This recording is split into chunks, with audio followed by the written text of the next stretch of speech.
ایمانی مجالسو کې د بندگانو حقوق هم پیژنو او بندگانو کې ټولو نه اول لمبر کې چې ډیر حق دی د الله حق پسې هغه د والدینو کریمینو دی.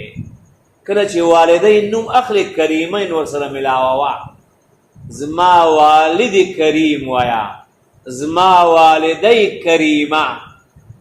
والد کریم یعنی زما عزتمن پلار، زما والدی کریمه زما عزتمن مور. چې څومره خواږه انسانان والدین دي. لا اله الا الله. چې د هغوی لطف او د هغوی رحمت او مهربانی او د هغوی احسان او ښېګڼه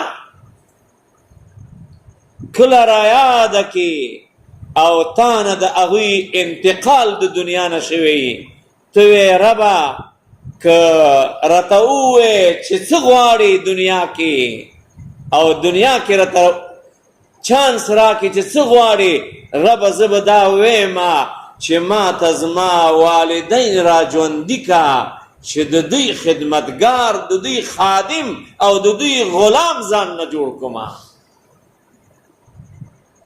لا اله الا الله.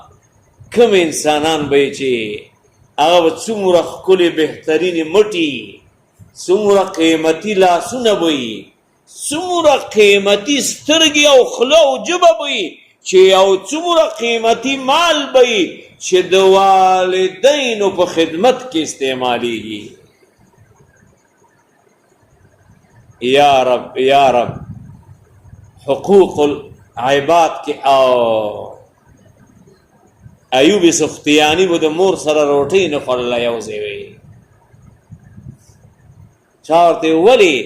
وی مور سره چې په یو تالي یو غوري باندې کښېنمه، د تالي او د کاسه کې به داسې ښکلی شی پروت وي چې د هغې زړه به ورته کېږي او ما به خوړلی، داسې نه چې په دې رانه ناراضه شي. یا رب العالمین. حقوق لحاظ به څوک کوي؟ شته انسانان، خواږه انسانان شته.